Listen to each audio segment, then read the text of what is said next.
దసరా మహోత్సవాలు అంగరంగ వైభవంగా మొదలయ్యాయి. తెలంగాణ వ్యాప్తంగా బతుకమ్మ పండుగ సందడి నెలకొంది. తెలంగాణ సెంటిమెంట్ తో 10 ఏళ్లు రాష్ట్రాన్ని పాలించిన కేసీఆర్ అధికారం కోల్పోయాక ఫామ్ హౌస్ కు పరిమితమయ్యారు. ఆయన దసరా నుంచి పొలిటికల్ గా యాక్టివ్ అవుతారని ప్రచారం జరిగిన చడి చప్పుడు లేదు. ఇక ఆయన కుమార్తె ఎమ్మెల్సీ కవిత బతుకమ్మ పండగంటే తెగ హడావిడి చేసేవారు. తెలంగాణ జాగృతి అధ్యక్షురాలిగా తెలంగాణలో బతుకమ్మకు ప్రాచుర్యం తెచ్చిన ఆమె పండుగ మొదలై రోజులు గడుస్తున్నా వేడుకల్లో కనిపించడం లేదు. దాంతో అసలు ఆ తండ్రి కూతుళ్లకు ఏమైంది అన్న చర్చ నడుస్తోంది.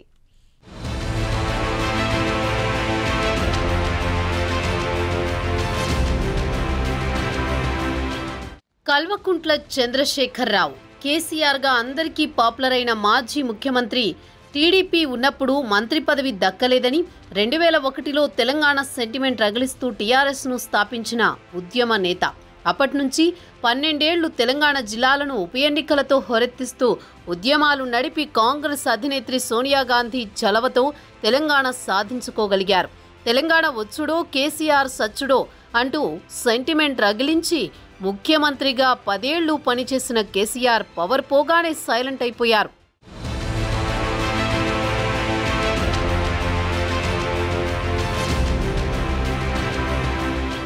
అసెంబ్లీ ఎన్నికల్లో ఓటమి తర్వాత బాత్రూంలో జారిపడి తుంటి ఎముక విరగడంతో శస్త్రచికిత్స చేయించుకున్న మాజీ సీఎం లోక్సభ ఎన్నికల్లో సత్తా చాటుకోవాలని చాలా కష్టపడ్డారు. సారు కారు 16 స్లోగన్తో వాకింగ్ స్టిక్ చేయూతతో ప్రచారం నిర్వహించారు.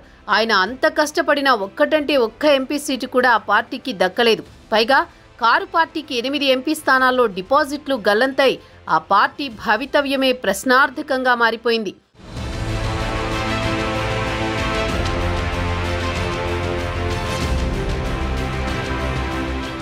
ఇక అప్పట్నుంచి ఫామ్ హౌస్కే పరిమితమైన కేసీఆర్ బడ్జెట్ సమావేశాల సందర్భంగా ఒక్కరోజు అసెంబ్లీలో కనిపించారు. 6 నెలలు అసెంబ్లీ సమావేశాలకు హాజరు కాకపోతే ఎమ్మెల్యేగా అనర్హత వేటు పడుతుందన్న భయంతోనే ఆయన ఆ ఒక్కరోజు కూడా సభకు వచ్చారన్న ప్రచారం జరిగింది. తర్వాత కొన్ని రోజులకు ఆయన యాగం నిర్వహించడంతో స్థానిక సంస్థల్లో బల నిరూపణకు రెడీ అవుతున్నారన్న ప్రచారం జరిగింది.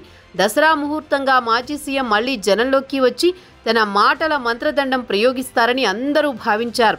అయితే దసరా బతుకమ్మ పండుగ మొదలైన రోజులు గడుస్తున్న ఆయన ఫామ్ హౌస్ నుంచి బయటికి రావడం లేదు.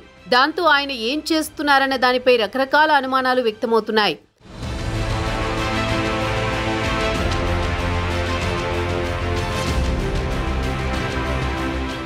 కేసీఆర్తో పాటు ఆయన కుమార్తె తెలంగాణ జాగృతి సంస్థ అధ్యక్షురాలు ఎమ్మెల్సీ కవిత కూడా బతుకమ్మ వేడుకల్లో కనిపించకపోవడం చర్చనీయాంశంగా మారింది. తెలంగాణలో ప్రస్తుతం బతుకమ్మ పండుగ సందడి నడుస్తోంది. తొలి రోజు ఎంగిలిపూల బతుకమ్మతో మొదలై 9వ రోజు సద్దుల బతుకమ్మతో ముగుస్తుంది సంబురం. ఇలా 9 రోజులు ఆడపడుచుల సందడే సందడి. పూల పండుగ అయిన బతుకమ్మను తెలంగాణ మహిళలు ఎంతగానో ఆరాధిస్తారు. దసరా ముంగిట ముగిసే బతుకమ్మను సాగనంపేటప్పుడు తమ ఇంటి ఆడబిడ్డనే సాగనంపుతున్నట్లే బాధపడతారు. కాగా బతుకమ్మ సంబరాలు శతాబ్దాలుగా ఉన్నప్పటికీ ప్రత్యేక రాష్ట్రం తెలంగాణ ఏర్పడిన తర్వాత మరింత ప్రాచుర్యంలోకి వచ్చాయి. ప్రభుత్వం కూడా బతుకమ్మను రాష్ట్ర పండుగగా గుర్తించడంతో దీని వైభవం మరింత పెరిగింది.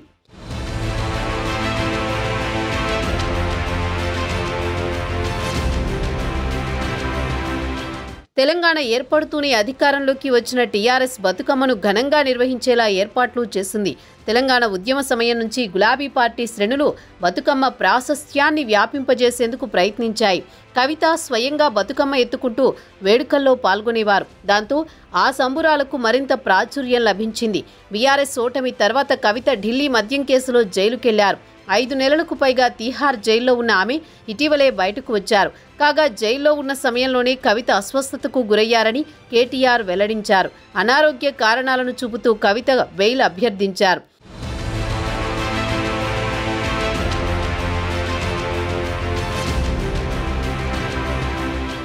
బెయిల్ రాగానే కవిత హైదరాబాద్ చేరుకున్నారు. ఎర్రవల్లిలోని కేసీఆర్ ఫామ్ హౌస్కు వెళ్లాక ఆమె బయటకు రాలేదు. తండ్రి వద్దే ఉంటూ వస్తున్నారు. తల్లి శోభ పుట్టినరోజు సందర్భంగా కేసీఆర్ కేక్ తినిపిస్తున్న ఫోటోలో కవిత కనిపించారు. అంతేకాని చడి చప్పుడు చేయడం లేదు. ప్రత్యేక రాష్ట్రం ఆవిర్భవించి బీఆర్ఎస్ అధికారం కోల్పోయాక జరుగుతున్న తొలి బతుకమ్మ ఇది. ఎవరు అవునన్నా కాదన్నా తెలంగాణలో బతుకమ్మను ప్రాచుర్యంలోకి తెచ్చింది కవిత అనే చెప్పాలి. తెలంగాణ జాగృతి పేరిట ప్రత్యేక సాంస్కృతిక సంస్థను కూడా ఏర్పాటు చేసి ప్రజల్లో చైతన్యం తెచ్చారు. అలాంటి కవిత ఈ ఏడాది బతుకమ్మ ఉత్సవాల్లో పాల్గొనకపోవడం గులాబీ శ్రేణుల్లో చర్చనీయాంశంగా మారింది. ఇప్పటికే బతుకమ్మ మొదలై రోజులు గడుస్తోంది. అయినా అటు కవిత కానీ ఇటు కేసీఆర్ కానీ బయట కనిపించకపోతుండటంతో అసలేం జరుగుతుందో ఆ పార్టీ శ్రేణులకి అర్థం కావడం లేదట.